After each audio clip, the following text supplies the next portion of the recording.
Ok, allez, 11h02, on va commencer si ça vous va, et puis les retardataires prendront le train en route. Donc aujourd'hui, je suis aux côtés de Camille et Louis que je vais laisser se présenter. De mon côté, Jean-Baptiste, vous me connaissez pour certains d'entre vous, je crois. Pour les autres, je suis le responsable pour Didomi du Québec et du Canada. Très rapidement, Didomi, on est un fournisseur de CMP, Content Management Platform. Vous devez être au courant puisque vous êtes là. Créé en France il y a quelques temps et leader, on peut le dire maintenant, canadien, puisqu'on a dépassé les 100 clients au Canada, les 100 millions de visiteurs uniques mensuels. Bref, je rentrerai dans les détails juste après. Et voilà, ravi d'être avec vous aujourd'hui ce webinaire. Et puis, je suis aux côtés de Camille. Oui, on m'entend bien, j'espère? Oui, tout à fait. Oui, bonjour à tous. Mon nom, c'est Camille. J'en connais un peu d'entre vous et d'autres que des nouveaux visages. Donc, mon nom est Camille Blincoyer. Je gère l'équipe de data pour Labellium, responsable pour toutes les Amériques. Puis, on se concentre sur divers sujets au niveau de la data, dont la tracking, reporting, etc. Puis, on va en parler un petit peu plus un peu plus tard. Donc, enchanté. Louis? Bonjour à tous, Louis Duro. Pour ma part, je suis manager chez M13H. M13H, c'est un cabinet de conseil qui fait partie du groupe média Labellium. Nous, on est spécialiste de tout un tas de sujets qui vont tourner autour du data marketing et de la stratégie digitale. Et depuis 2018, notamment avec l'arrivée du RGPD en Europe, on a développé, on va dire, une très forte expertise sur tous les sujets liés autour de la protection des données à caractère personnel. Et également, donc aujourd'hui, un peu plus avec le Québec et la loi 25.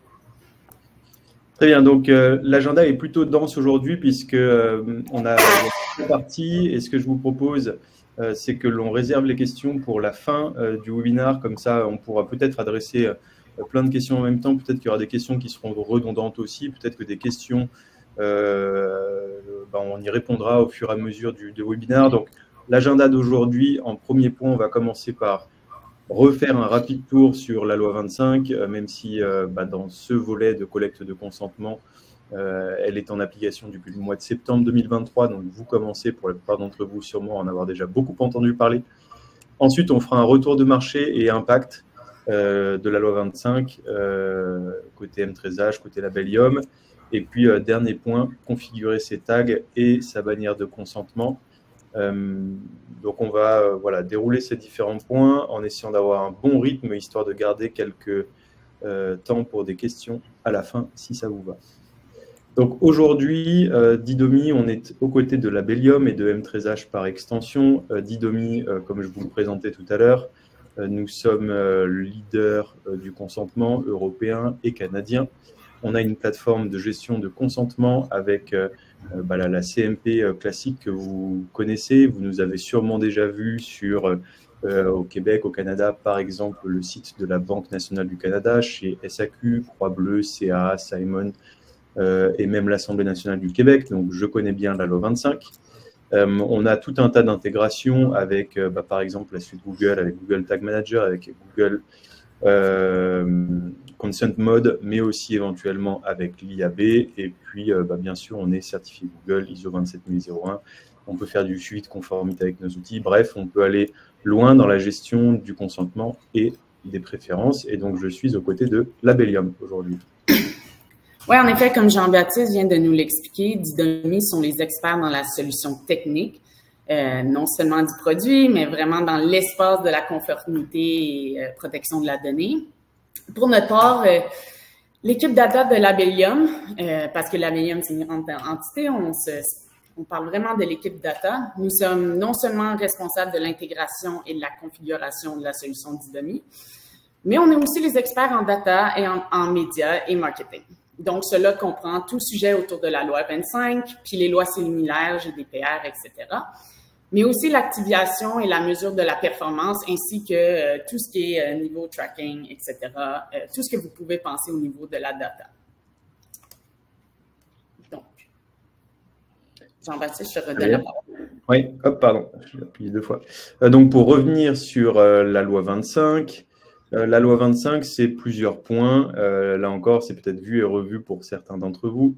Elle demande à ce qu'il y ait un consentement explicite soit donné de la part de l'utilisateur, le tout avec des notions de transparence, pour que, par exemple, les pratiques de confidentialité soient exprimées aussi bien au travers de la CMP que de la politique de confidentialité, dont le lien peut même éventuellement se trouver dans la CMP.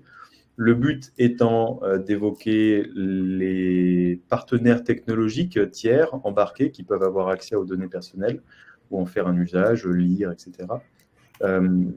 Et le but, eh bien, c'est à la fois d'informer les utilisateurs sur la présence de ces outils, sur ce qu'ils font de la donnée, et éventuellement même signaler les incidents de confidentialité. Donc nous, la loi 25, du moins le volet que l'on adresse, ce n'est pas forcément le volet de septembre 2022, puisque là, c'était simplement de désigner un responsable de la protection de la vie privée, par exemple, chef PRP, votre entreprise, sur la politique de confidentialité, par exemple. Donc ça, c'était en septembre 2022. Septembre 2023, est là, alors, qui avait à la fois la rédaction de la politique de confidentialité, le FVP, c'est-à-dire l'évaluation des facteurs relatifs à la vie privée, et troisième point, qui nous concerne là pour le coup d'IDOMI, c'est-à-dire le fait de collecter un consentement dans un système de transparence, aussi bien sur les finalités de traitement que sur les partenaires que vous embarquez au travers de votre site. Et puis, le dernier point, c'est celui qui arrive en septembre 2024, c'est celui du droit à la portabilité. Suppression des données pour que les utilisateurs puissent, sur vos environnements web, eh bien, pouvoir assez facilement accéder à cette portabilité-là. Donc, nous, on va principalement revenir sur la loi 25 de son volet de septembre 2023, c'est-à-dire la collecte de consentement et l'établissement d'un certain système de transparence. Donc, effectivement, obligation de transparence sur les finalités concernées par la collecte de consentement, et plutôt ce pourquoi vous avez des partenaires tiers qui sont actifs sur votre site.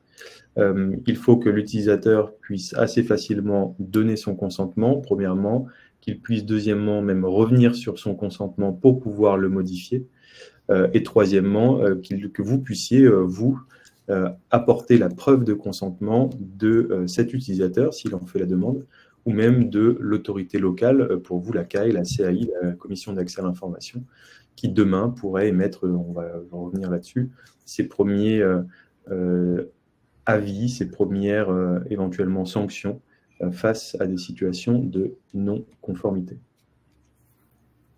Justement, en parlant de sanctions, et très rapidement là-dessus, les sanctions vont de jusqu'à 10 millions de dollars canadiens, voire même 25 millions de dollars canadiens si on passe de sanctions à amende, voire éventuellement même 2%, voire même jusqu'à 4% du chiffre d'affaires global de l'entreprise, pour là aussi entre sanctions et amende. Donc la CAI, je pense qu'elle ne va pas tout de suite aller vers des amendes, elle va peut-être émettre des premiers avis de non-conformité, puis des sanctions, puis éventuellement des amendes.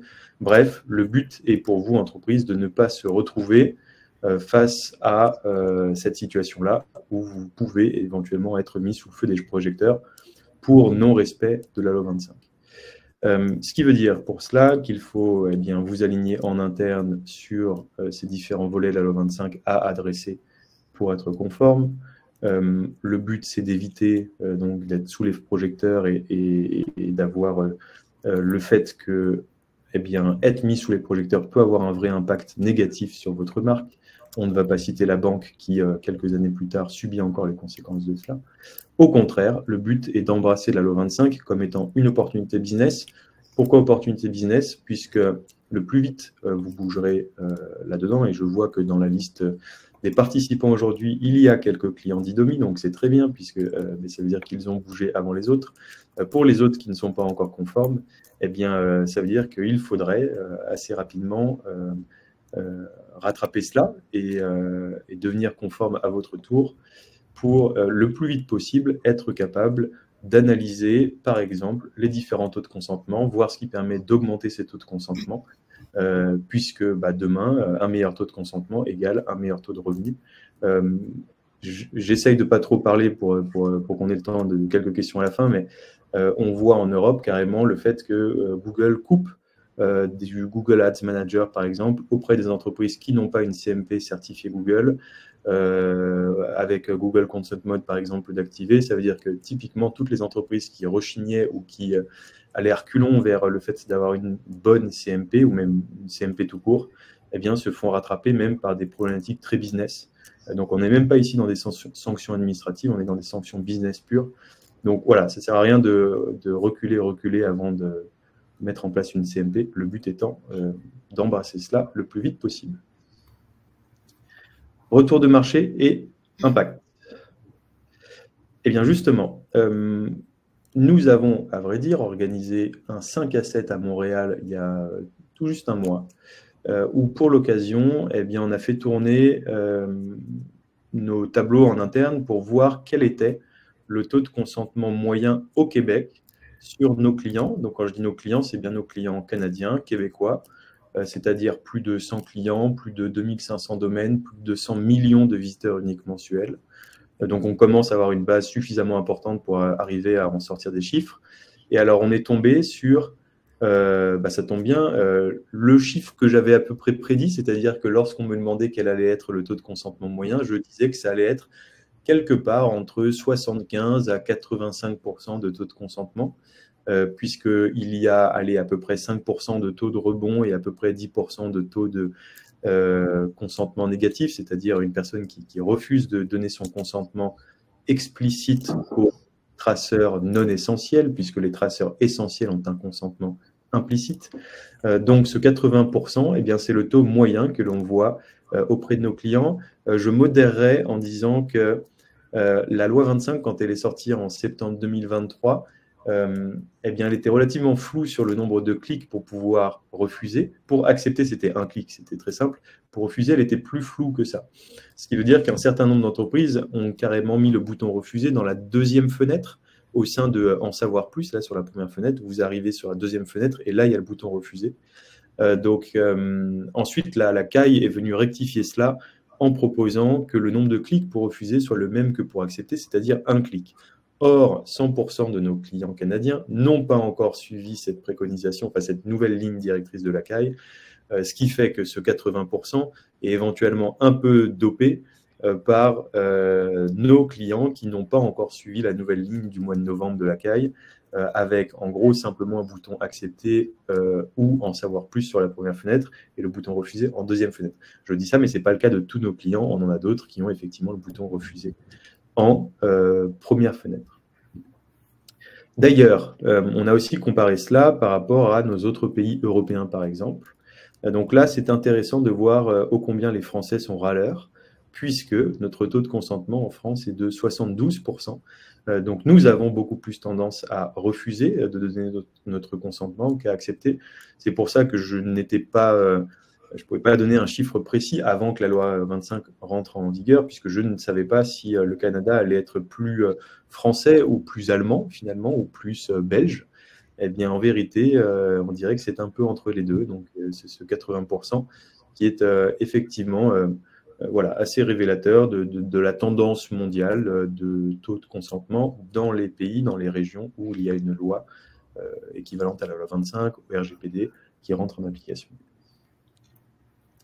Et enfin, on a aussi fait tourner des chiffres pour voir quel était le type de bannière qui était implémenté. Donc, ce que vous avez en bas, le pourcentage, c'est plus le pourcentage de consentement, on n'est plus du tout là-dedans.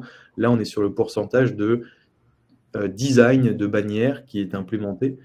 Donc, en France et en Europe, nous, on a majoritairement un format pop-in, pop-up là à 71%, qui est bloquant. Le but étant de forcer l'utilisateur à faire un choix sur un type de consentement. Là où, à vrai dire, l'Europe, au tout début du RGPD, avait ce que vous avez, vous, au Québec et au Canada, c'est-à-dire, pour l'instant, une majorité de format bas de page, footer. Pourquoi? Parce que les entreprises ont l'impression que c'est moins perturbant dans la navigation de l'utilisateur quand il arrive sur le site. C'est vrai qu'on voit encore le reste du site. Il y a même éventuellement des sites qui permettent encore la navigation, malgré le fait que la bannière soit en bas de page. Ce qui veut dire que là, c'est dommage, puisque l'utilisateur peut éventuellement aller jusqu'au bout de son parcours d'achat, de régler sa commande en ligne sans même avoir jamais accepté de donner son consentement, ce qui veut dire que pour cet utilisateur, vous ne saurez rien, si ce n'est que, in fine, il aura acheté tel produit sur votre site. D'où l'importance, la migration d'un format bas de page à un format pop-in de la part de nos clients pour maximiser le taux de consentement et tout faire pour que vous en sachiez le plus possible au travers des différents outils tiers que vous avez sur votre site de ces personnes-là. Super. Donc, pour avoir une idée du taux de conformité au Québec, on a vraiment réalisé une étude sur les 100 sites les plus visités au Québec. Puis, en temps normal, on avait estimé que ces entreprises devraient être conformes ou toutes conformes ou en majorité. Mais à notre surprise, seulement 51% des sites web avaient une bannière conforme et seulement 35% disposaient d'un site web qui ne collectait pas la donnée sans le consentement via le bon setup d'un déclenchement des tags. En bout de ligne, ces deux résultats indiquent vraiment qu'il y a un travail important de mise en conformité vis-à-vis de la loi 25 et que seulement une bannière conforme ne suffit pas. Petite anecdote, souvent, qu'est-ce qu'on voit chez nos clients, chez nos nouveaux clients, c'est que nos clients viennent chez nous et nous disent « Moi, je suis conforme, j'ai ma bannière, mais la bannière n'est seulement qu'une première étape à la conformité de la loi 25. » Et donc, plusieurs d'entre vous aussi demandent, ou à travers nos clients nous ont demandé, quel est l'impact de la loi 25 et des nouvelles conformités? Donc, sans le consentement, il y a 3 impacts. Au niveau de l'analyse web, on voit que la loi a pour but d'empêcher les entreprises de suivre les activités de ses clients sur leur site Internet. Là, je vais juste skipper elle parce que c'est le même contenu. De plus, les entreprises ne pourront plus faire du remarketing et rattacher les utilisateurs à une publicité pour mesurer la performance. Donc, en soi, ces 3 changements-là, qu'est-ce qui va arriver? C'est que il va y avoir une chute au niveau de la collecte de données, ce qui entraîne normalement une perte de visibilité de toutes les entreprises. Un impact sur vos analyses year over year. Donc, quand vous allez comparer vos chiffres de cette année versus pré-loi 25, mettons, vous allez voir qu'il va y avoir une grande différence en termes de performance parce que maintenant, il faut un consentement. Alors, avant, on avait 100% de la donnée, mettons, mais qu'on a 80% de la donnée. Déjà là, on peut voir un impact. Et troisièmement, il y a un impact au niveau de l'attribution des conversions, selon le taux de consentement, évidemment, mais aussi selon les personnes qui donnent leur consentement. Donc, en bout de ligne, il y a 3 grandes lignes à suivre pour limiter ces impacts. C'est pas il n'y a aucune façon de vraiment annuler les impacts, mais il y a une façon de diminuer l'impact sur votre entreprise. De un, c'est vraiment optimiser la bannière de consentement pour avoir le plus de personnes qui donnent leur data possible. Donc, comme Jean-Baptiste disait, l'importance de, avoir la bonne bannière, une bannière qui est pop-up, requiert que quelqu'un fait une décision. 2, modéliser les données perdues pour avoir une vue complète à travers des outils comme Consent Mode sur Google.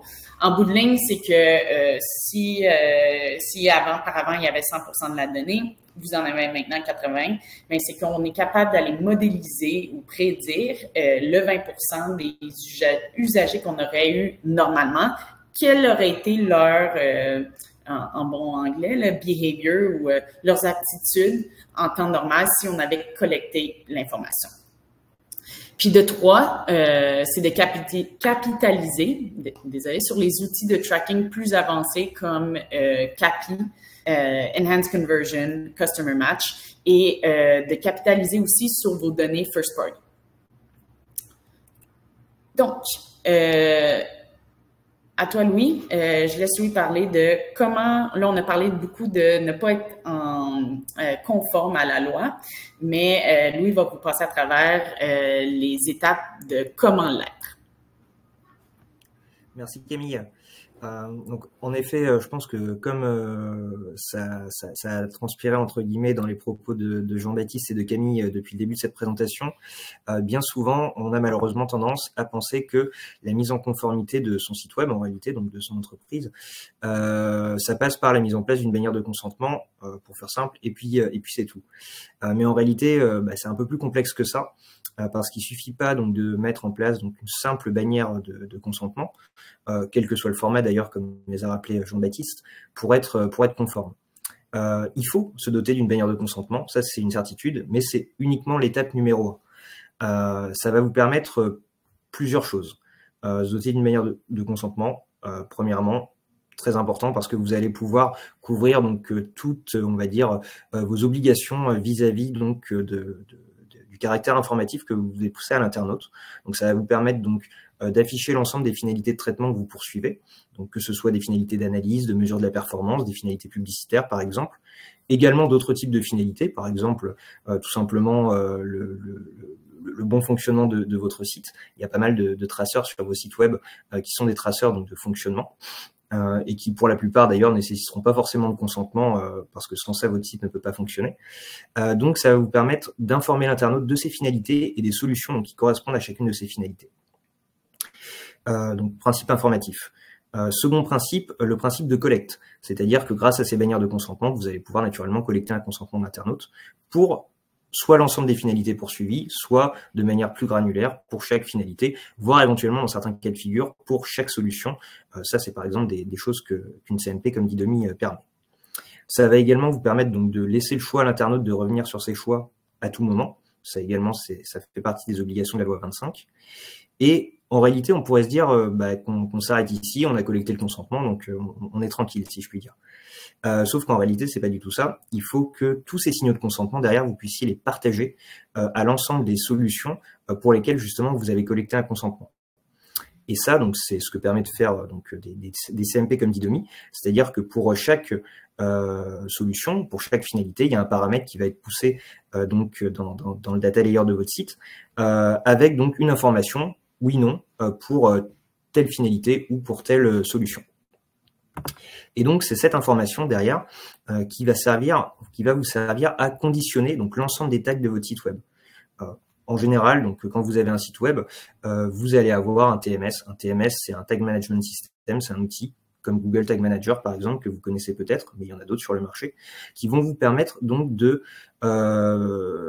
facilement, on va dire, à la main du métier, si je puis dire, de paramétrer donc chaque tag sur votre site. Donc chaque tag, c'est naturellement chaque solution. Par exemple, Google Analytics, ça peut être des solutions médias comme Google Ads par exemple. Et donc pour chacune de ces solutions, derrière, vous allez avoir éventuellement des tags spécifiques pour remonter telle ou telle information dans ces outils.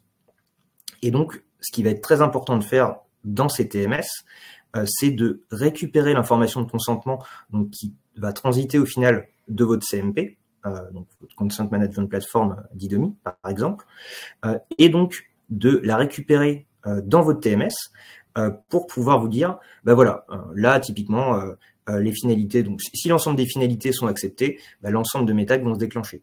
Inversement, si un internaute est arrivé sur votre site web et n'a accepté que les finalités, par exemple, de mesure de la performance, mais pas les finalités publicitaires, par exemple, il faut que vous soyez en capacité, donc à travers votre gestion des tags, à travers votre TMS, d'activer les solutions donc analytics, par exemple, et de ne pas activer les solutions médias. Et ça, donc, ça passe par un conditionnement de ces tags qui doit être réalisé donc sur la base des informations que vous allez récupérer donc de par la CMP, les mapper donc avec vos solutions et vos différents tags dans votre TMS, et derrière ce TMS qui fait le rôle d'aiguillage, si je puis dire, va permettre de dire donc à telle solution de se déclencher ou non en fonction de la session des différents internautes. Donc ça, c'est vraiment les deux étapes, on va dire, un peu clés, en tout cas dans votre mise en conformité, et s'arrêter à l'étape 1, en réalité, c'est assez préjudiciable. Ici, on vous a mis quelques exemples qui sont relativement les mêmes. en fonction donc qu'un site n'a pas de bannière de consentement et n'a pas de tag conditionné, voilà, donc l'internaute ne pourra ni accepter ni refuser les cookies et vous allez déclencher l'ensemble de vos tags. Donc là, vous n'avez pas respecté la loi 25, vous risquez une amende en cas de contrôle. La solution intermédiaire, c'est celle que malheureusement, il y a beaucoup d'acteurs qui mettent en place, c'est-à-dire qu'ils partent du principe que le fait d'avoir mis donc cette fameuse bannière de consentement les sauve entre guillemets vis-à-vis de la loi 25, mais ça, c'est des phénomènes qu'on a observés nous également en Europe il y a déjà plusieurs années maintenant.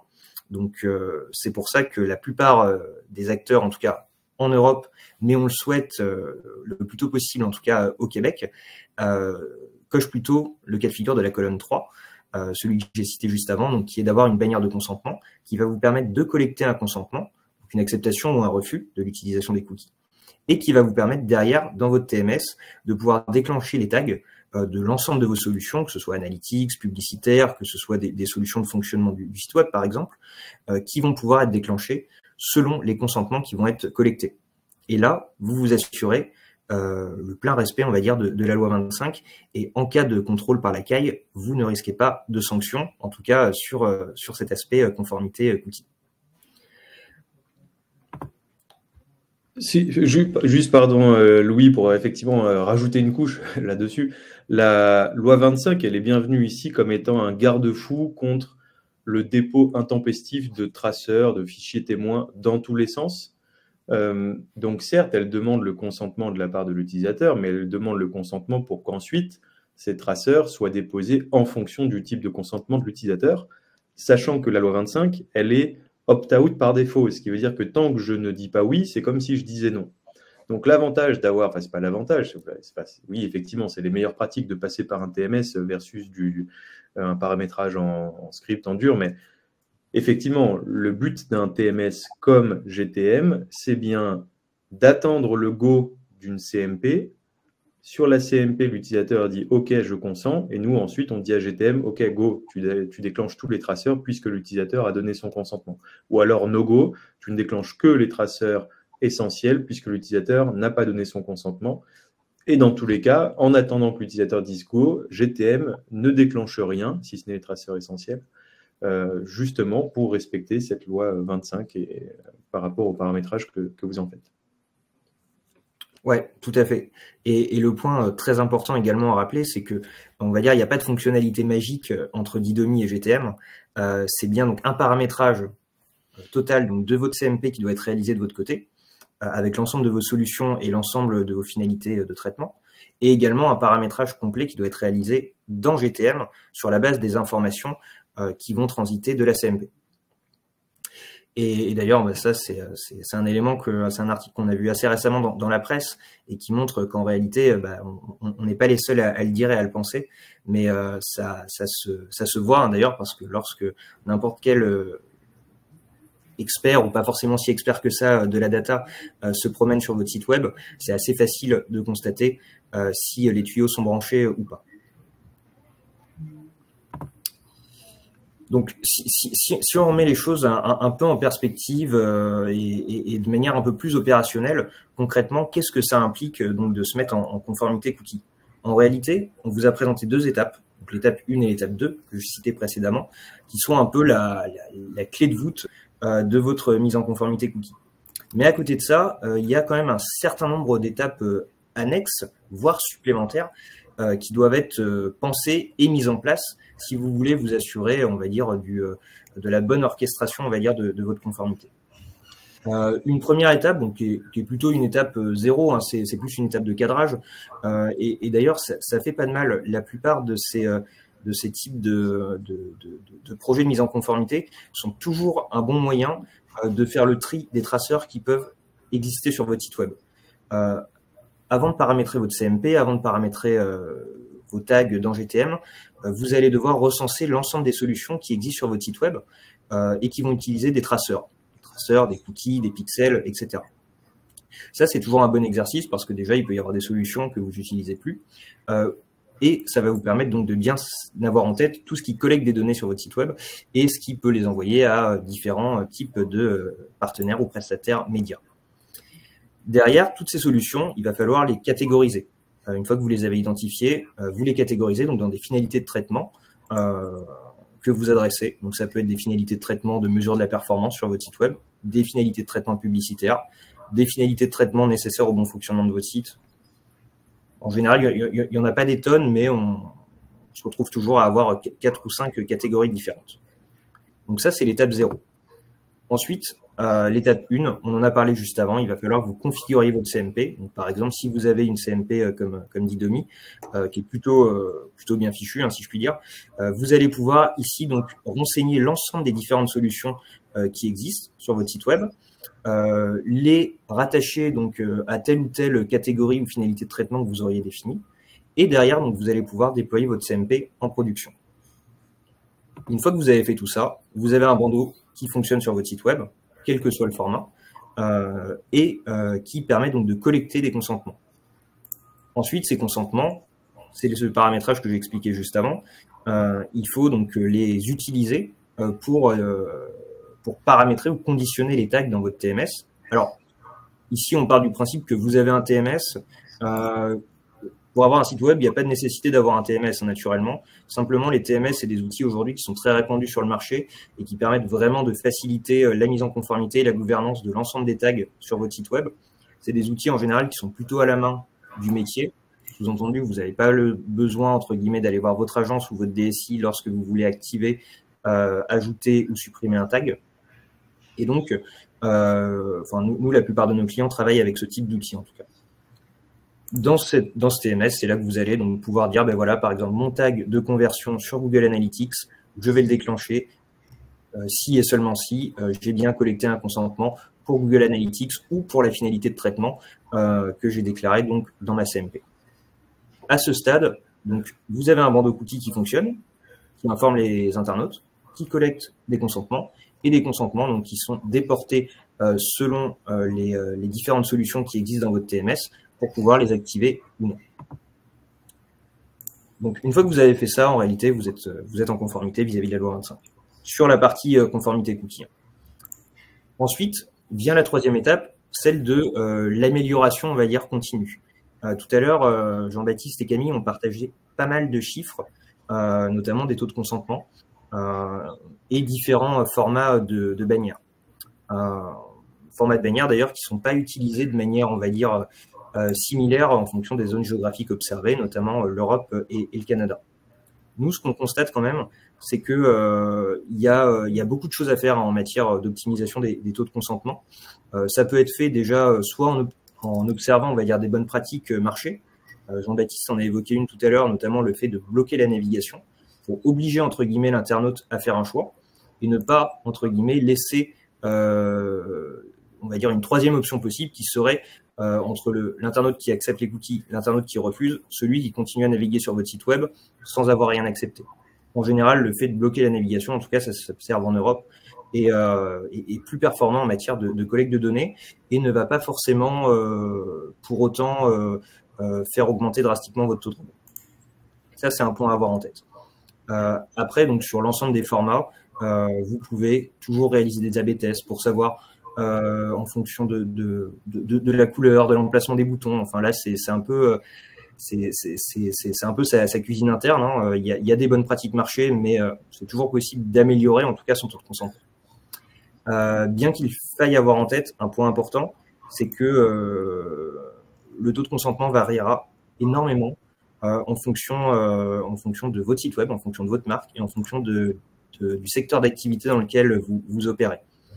On constate très régulièrement, à travers des benchmarks, Didomi en publie régulièrement, qu'il y a des taux de consentement, par exemple, qui sont beaucoup plus élevés sur des secteurs d'activité comme le luxe, par exemple, et inversement, quand on regarde du côté des banques assurances ou du B2B, par exemple, on a des taux de consentement qui sont inférieurs. Donc, ça veut dire que selon le secteur d'activité dans lequel vous vous positionnez, voire même tout simplement votre marque, hein, donc l'image de marque et comment les consommateurs, vous pourrez rapidement atteindre un plafond de verre qui pourrait être aux alentours des 70%, des 80%, des 90%. C'est pour ça que je voyais une question dans le chat tout à l'heure, c'est toujours très compliqué de dire qu'est-ce qu'un beau taux de consentement, parce que ça va sensiblement varier tout simplement en fonction de votre marque, en fonction de votre secteur d'activité, voire en fonction de tout un tas d'autres critères. Louis a tout à fait raison, si je peux me permettre. Ce qui est rigolo de noter, si je puis le dire dans ce sens-là, c'est que si vous déployez par exemple une bannière qui est très, allez, on va dire amicale, quand je dis amicale, c'est avec des graphiques sympas, avec une photo sur la bannière de consentement, avec une police d'écriture assez originale, etc., sur un site à destination d'une population, par exemple, jeune, alors le taux de consentement sera meilleur qu'une bannière tout à fait classique. À l'inverse, si vous allez sur ce genre de format-là, un peu original, typiquement dans le monde bancaire, assurance, alors le taux de consentement sera moins important qu'une bannière plus classique, plus conventionnelle. Donc c'est là où c'est important effectivement de faire des A/B tests. Pour autant, la subtilité des A/B tests, c'est que s'ils se font via des outils d'A/B testing, alors il faut que le consentement ait été au préalable recueilli pour que les outils d'A/B test se déclenchent. Ce qui veut dire que puisqu'un consentement vaut pour 12 mois, la prochaine fois que la bannière réapparaîtra sera après 12 mois. Donc la version B de la notice de consentement affichera au bout de 12 mois, ce qui, d'un point de vue business, n'a aucun sens. Ce qui veut dire que nous, la façon qu'on propose, quand je dis nous, c'est avec l'équipe déploiement qui vient vous aider à déployer la CMP, eh bien, c'est de faire des tests manuels. Quand je dis des tests manuels, c'est de, par exemple, déployer un format de bannière pendant 2 semaines, puis un autre format pendant 2 semaines, puis un autre format pendant 2 semaines, et au bout de ces 6 semaines, voir quel est le format de bannière qui a le meilleur taux de consentement. En général, il y a effectivement un format qui se détache des autres avec un meilleur taux de consentement. Et là, ça veut dire qu'en 6 semaines, vous avez le meilleur taux de consentement auquel vous pouvez prétendre. Dans tous les cas, ce ne sera plus jamais 100%, puisque il y a forcément un taux de rebond et il y aura forcément des gens qui, malgré la plus belle bannière que vous ayez implémentée, refuseront malgré tout de donner leur consentement. Je pense que ce qui est juste important à rajouter, Jean-Baptiste, c'est que dans l'optimisation, évidemment, de la bannière, il faut aussi, pour aller chercher le plus haut taux de consentement, c'est juste de dire que c'est pas parce qu'on a 80% de taux de consentement qu'on va avoir un impact de moins 20% sur ces chiffres. Le taux de consentement, il n'y a pas une corrélation ou on peut pas dire que si 80% du monde consente sur ma bannière, donc je devrais avoir une diminution de 80% de mes conversions. C'est pas le cas parce que tout dépendant des usagers qui consentent ou consentent pas va avoir un impact sur le nombre de, par exemple, conversions ou votre attribution. Donc, faut juste mettre au clair que en améliorant le taux de consentement ou en améliorant les bannières, on vient essayer d'augmenter le plus possible la collecte de données et donc avoir le plus d'informations sur nos clients. Mais c'est pas un effet miroir de dire j'ai 80% de consentement, donc je devrais avoir une performance de voir ma diminution de 20%. C'est pas vraiment ça. Donc, c'est important juste à mentionner que c'est pas un match exact, mais c'est une façon d'aller chercher le plus d'informations possible. Oui, tu as tout à fait raison, Camille. Et alors, pour cela, Google utilise des termes qui sont plutôt justes, je trouve. C'est de mettre en parallèle, d'un côté, la donnée observée ou la donnée visualisée, je crois qu'il utilise ce terme-là, enfin bref, versus la donnée modélisée. Ça veut dire que si on a 80% de taux de consentement et 20% de données que l'on n'a pas, avec par exemple Google Consent Mode, on va pouvoir modéliser ces 20% manquants pour être capable de faire comme si on avait 100% de visu sur le trafic. Si jamais demain on a 85 au lieu de 15 et 85 et 15 au lieu de 80 et 20, alors ça ne veut pas dire qu'on a 5% de trafic en plus, non, ça veut dire qu'on a 5% de données visualisées en plus, de données observées réelles en plus, et seulement 15% de données modélisées versus 20. Donc voilà, il y a effectivement des techniques, et c'est là où l'Abelium M13H peut vous aider pour réussir à combler le trou de ces personnes qui ne donnent pas leur consentement ou qui refusent de donner leur consentement, effectivement. Oui, tout à fait. Camille les a présentés tout à l'heure. Il existe un certain nombre, c'était pas l'objet de ce webinaire, mais il existe vraiment un certain nombre de solutions de remédiation qui peuvent être mises en place pour, on va dire, pallier à ce manque à gagner en matière de collecte de données. Camille en a listé un certain nombre tout à l'heure, mais en réalité, on pourrait les détailler pendant des heures. Ça serait pas sans fin, mais il en existe plusieurs en tout cas. Et simplement pour terminer, il y a une dernière étape qui peut se faire de manière plus transverse. Une fois que vous êtes bien assuré, notamment que votre site web est conforme vis-à-vis de la loi 25, naturellement, n'oubliez pas de maintenir sa conformité à travers le temps. Ça passe par notamment une veille régulière, en tout cas, de l'ensemble des solutions et des tags qui sont sur votre site web. Sous-entendu, lorsque vous ajoutez un nouveau partenaire média, par exemple, que ce soit pour faire un POC, un test, ou que ce soit de manière plus industrielle, n'oubliez pas de le déclarer dans votre CMP et de conditionner les tags qui vont bien dans votre TMS.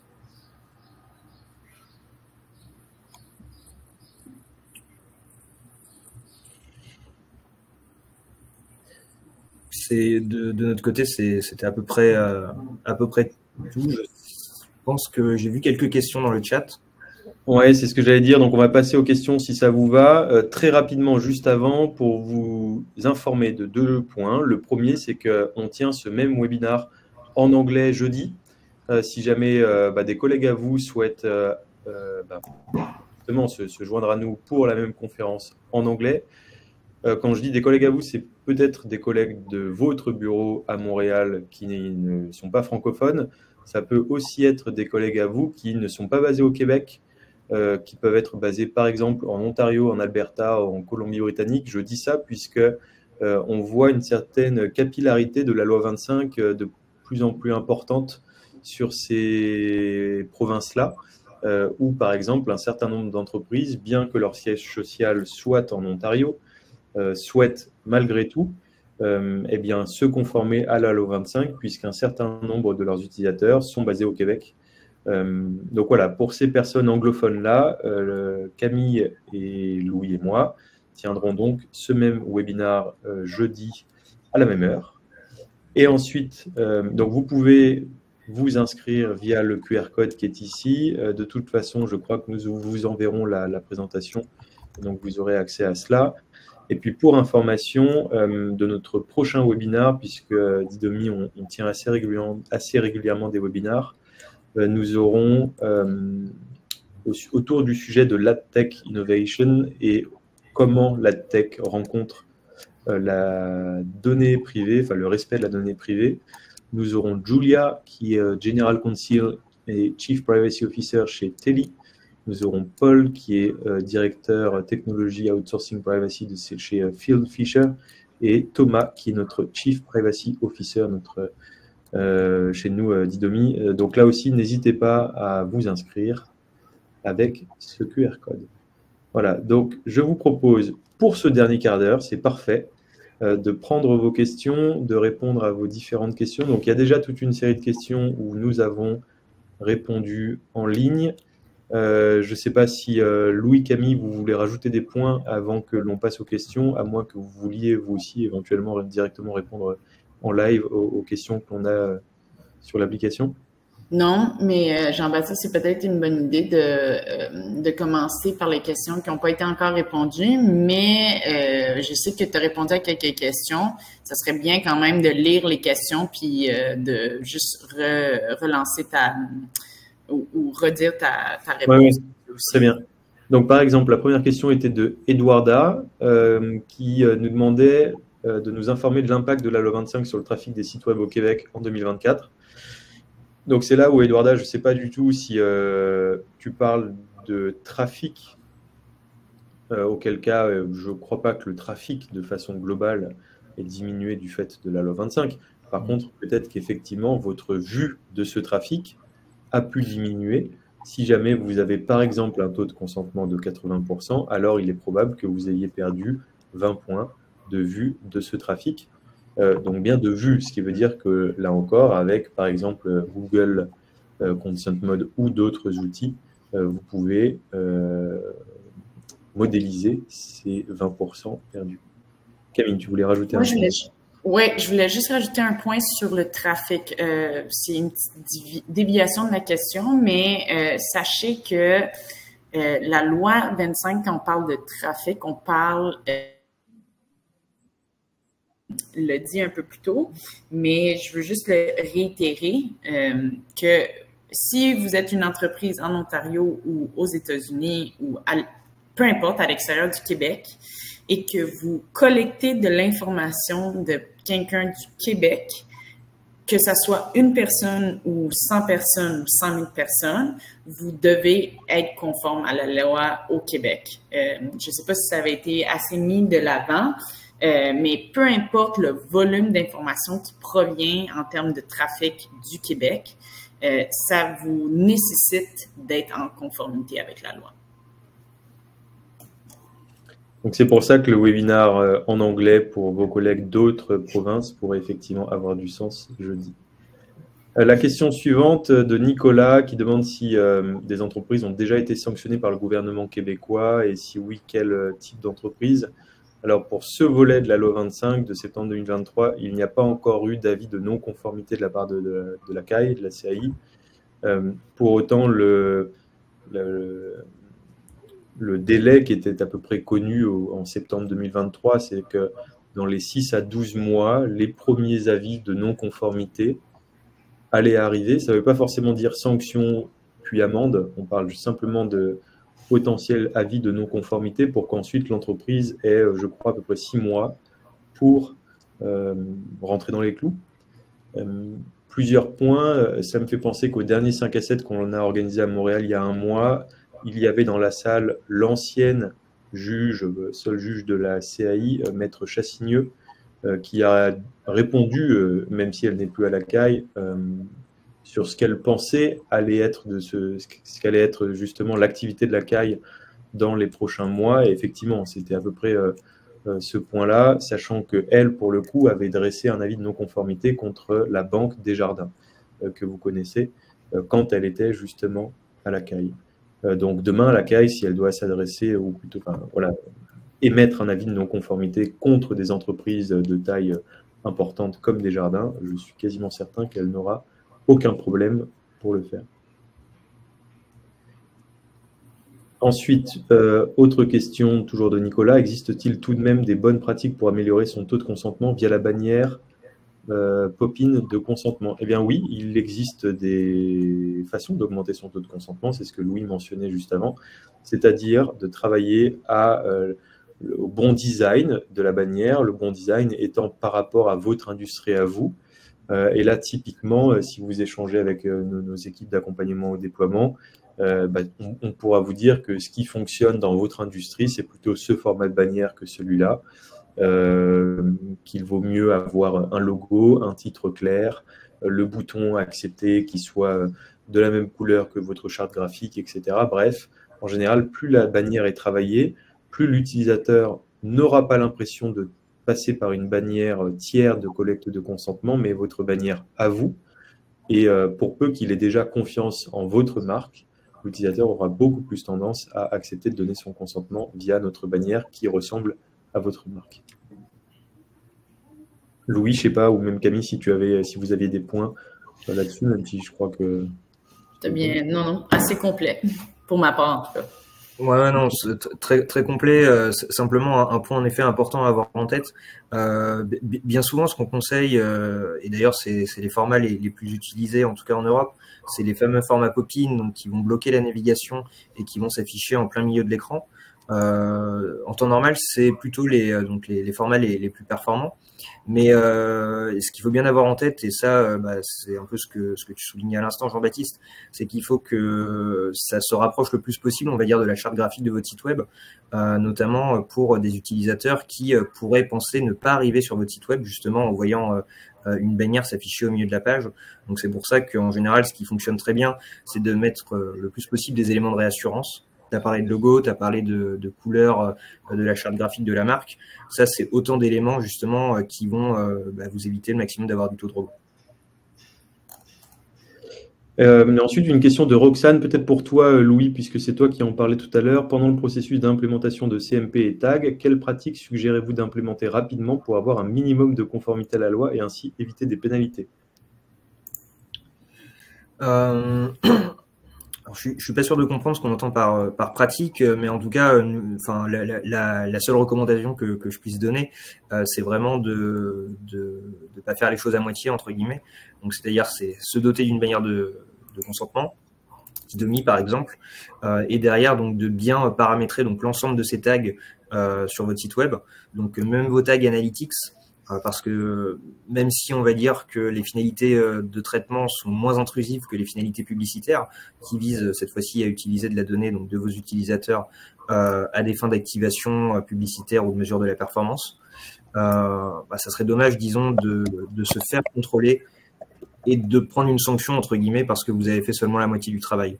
Donc je dirais pas qu'il y ait de minimum de conformité. Moi, ma recommandation, en tout cas, c'est plutôt de mettre en place une CMP et de bien veiller à ce que tous vos tags soient conditionnés pour vous assurer que les solutions donc, qui vont collecter ou utiliser de la donnée sur votre site web le font bien en accord avec les choix de l'utilisateur. Et puis moi, je rajouterais, pour ne pas faire la pub que de Didomi, en gros, vous avez effectivement un outil de paramétrage de tag, par exemple GTM, et ensuite, vous partez avec un fournisseur CMP qui est certifié Google. Donc on l'est, on a été les premiers à l'être. Le but étant ensuite, avec un partenaire certifié Google, que la synchronisation entre la CMP et GTM se fasse quasi instantanément. Il y a juste, par exemple, le nom du data layer de votre GTM à renseigner et la synchronisation se fait. Donc, prendre de bons outils, cela permet que justement les outils puissent facilement discuter entre eux et que vous puissiez gagner du temps sur votre mise en conformité. Ensuite, une question de José, peut-être pour Camille. Est-il possible de consulter le baromètre Labellium réalisé sur les 100 sites les plus visités au Québec en mai 2024? J'ai pas encore de réponse à ce sujet-là. Juste à voir si j'ai le droit de diffuser, honnêtement. C'est plus la question que je me pose. Moi, c'est assez, comment dire, c'est de l'information publique, en fin de compte. On peut aller sur n'importe quel site web et savoir si, de un, leur bannière est conforme et si les tags se déclenchent bien. Donc, c'est de l'information publique que toute personne peut collecter. C'est juste à moi de voir si c'est de l'information qu'on peut partager. Donc, je vous reviens... si possible, on l'enverra via la liste d'invités. Ouais. Jean-Baptiste, je ne sais pas si tu as un avis là-dessus. Non, c'est très bien. Moi, ça me va. Puis effectivement, c'est de l'information publique. C'est ce que tu mentionnes, dans la mesure où tout le monde peut aller sur un site et faire clic droit inspecter et regarder déjà s'il y a une CMP et ensuite si les tags sont correctement paramétrés. Mais c'est vrai que si Labellium a fait le travail de condenser ce qui se passe sur les 100 plus gros sites, ça serait intéressant. Ensuite, question de Exos. Quel impact de la loi 25 sur le consentement concernant la circulation des renseignements personnels entre entreprises? Eh bien, justement, le but, c'est de collecter le consentement de la part de l'utilisateur pour que ces RP puissent circuler entre entreprises. C'est tout à fait ce que vous faites lorsque, par exemple, vous mettez en place du Meta, Facebook, Instagram, du LinkedIn, du Pinterest, du Hotjar. Vous collectez le consentement pour que des renseignements personnels puissent passer de votre entreprise à éventuellement leur entreprise. Si vous pensez à d'autres entreprises, mentionnez-les dans la fenêtre de gestion de consentement pour que ensuite vous puissiez légalement transférer le consentement à l'autre entreprise. Valérie, oui, Camille, tu voulais rajouter un point? Non. Valérie, quel est le taux moyen de consentement de la bannière footer, donc bas de page, versus la bannière pop-up? Alors, c'est là où c'est intéressant, c'est que sur une bannière bas de page, on peut par exemple avoir 100% de personnes qui cliquent sur oui. Pour autant, seulement 10% du trafic va interagir sur la bannière, puisque la bannière n'est par exemple pas bloquante. Ce qui veut dire que 100% de 10%, vous n'aurez in fine que 10% de taux de consentement. Alors que sur une bannière pop-in bloquante, vous aurez peut-être un taux de consentement un peu moindre, mais au moins ce taux de consentement concerne tout le monde. Donc, c'est là où il faut faire attention aux chiffres qui sont annoncés, évoqués parfois. Voilà, une bannière en bas à gauche, typiquement, a un taux de consentement qui est au global, sur l'ensemble du trafic, relativement faible, puisque personne ne va véritablement interagir avec cette bannière-là. J'enchaîne avec la question de Vincent, qui est intéressante sur l'IABTCF. Alors, l'IABTCF, c'est un cadre réglementaire principalement à destination des publishers qui, via l'IABTCF, peuvent plus facilement monétiser l'audience avec les bandeaux publicitaires que l'on a en haut sur les côtés de page, etc.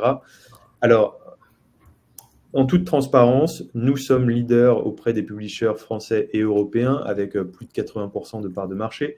Ce qui veut dire que lorsque on a eu ces mêmes questions sur le marché québécois, et on peut dire qu'on est leader québécois aussi auprès des publishers, on leur a suggéré de mettre en place l'IABTCF Europe, puisque le nombre de partenaires technologiques, de vendors, inclus au sein de l'IABTCF Europe, est d'à peu près 1000 vendors. Là où pour l'instant, l'IAB Canada, c'est simplement une cinquantaine de vendors, ce qui veut dire que forcément la monétisation est un peu meilleure avec l'IAB Europe qu'avec l'IAB Canada. Pour autant, l'IAB Canada est en train de se constituer avec une liste de vendors qui grossit de jour en jour. Donc, le jour où l'IAB Canada sera un peu plus robuste et un peu plus intéressante d'un point de vue business, pour nos clients, il n'y aura aucun problème pour basculer de l'IAB Europe à l'IAB Canada.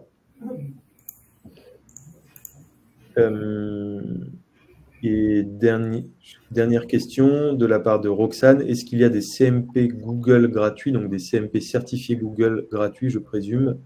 Je ne pense pas, dans la mesure où ce ne sont que des entreprises qui, comme nous, avons tout un staff derrière. Donc, je ne vois pas comment on peut réussir à avoir un staff qui bosse gratuitement. Ou alors, il y a peut-être des périodes d'essai chez certains. À voir. En tout cas, en général, dès le moment où il y a plusieurs domaines concernés, des applications concernées, de la géolocalisation pour qu'il y ait par exemple de la loi 25 au Québec et du RGPD en Europe, c'est effectivement forcément des solutions payantes. Et se soumettre à la loi sans utiliser une CMP, pour la dernière question, eh bien oui, si jamais vous n'avez que des traceurs essentiels, alors le consentement est implicite, donc vous n'avez pas besoin de collecter un consentement explicite concernant ces traceurs essentiels-là. Pour autant, l'effet de bord que l'on voit en Europe, c'est que maintenant, les sites qui ont fait le pari de ne pas avoir de traceurs non essentiels sur leur site, eh bien, les utilisateurs sont presque choqués de ne plus voir de bannière indiquant qu'il n'y a pas de cookies et se disent qu'en fait, cette entreprise ne respecte pas la vie privée puisqu'il n'y a pas de bannière. Ce qui veut dire qu'on se retrouve avec des acteurs qui finissent par mettre un bandeau disant qu'il n'y a que des traceurs essentiels qui s'activent, donc le consentement est implicite. Donc en fait, dans tous les cas, il y a un bandeau. Ce qui veut dire que le bandeau serve à indiquer qu'il n'y a pas besoin de consentement ou collecter un consentement. Autant vivre en 2024, utiliser tous les outils que vous pouvez mettre en ligne de style Google Analytics, Hotjar, Pinterest, etc., après que vous ayez collecté le consentement. Est-ce que Louis, Camille, vous voulez rajouter un point pour conclure ce webinaire puisqu'on arrive pile à l'heure? Ouais, je voulais rajouter un truc sur le consentement. Je sais pas si tu en as fait tu avais évoqué cela un peu plus haut, Jean-Baptiste, mais je pense que c'est en 2024.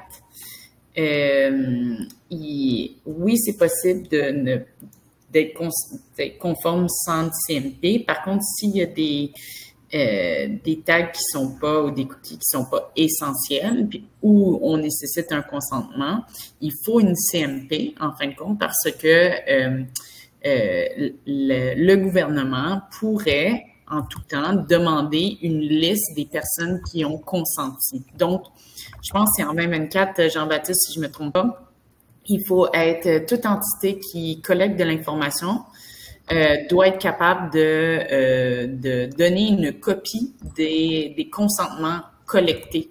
à travers leur site web. Donc, vraisemblablement, il faut une CMP. Oui, tu as raison, Camille. Et effectivement, je crois même que PIPEDA, c'est-à-dire donc la loi 25 pour le reste du Canada, avec un mécanisme inverse où par défaut c'est du opt-in, tu as raison, je crois même que dans ce cas-là, il faut être capable d'apporter la preuve de consentement d'un utilisateur, même si le consentement peut être simplement par de la navigation sans qu'il y ait besoin de cliquer quelque part. Donc, ouais, je crois que la CMP est obligatoire. Louis, je te sens affairé en train de répondre dans le chat. Oui, je répondais à deux questions. Donc, en effet, le webinaire sera accessible en replay. Donc, vous aurez bien accès au support, en tout cas à la rediffusion du webinaire. Et autre point, il y avait une question qui s'était glissée dans le chat, alors qui ne va pas concerner directement la mise en conformité cookie, mais la question était de savoir si vous pouvez, dans vos modules d'inscription à vos infolettres ou à vos newsletters, précocher donc la case par défaut lors d'une inscription ou de la création d'un compte client. Donc ça, non, ce n'est pas une pratique conforme à la loi 25 qui exige bien que les cases soient décochées et que c'est bien une action positive, en tout cas de l'utilisateur ou de votre nouveau client qui doit souscrire à votre infolettre ou votre newsletter. Très bien. Eh bien, merci Louis pour ce dernier mot. Merci Camille aussi pour ta présence. Merci à vous tous de vous être joints à nous en cette matinée. Et puis, très bientôt, à jeudi pour ceux qui ont envie d'avoir la même version en anglais. Et puis sinon, merci encore à vous tous de nous avoir rejoints et à très bientôt avec M13H, Labellium et nous, Didomi. Merci encore. Merci beaucoup. Au revoir. Au revoir.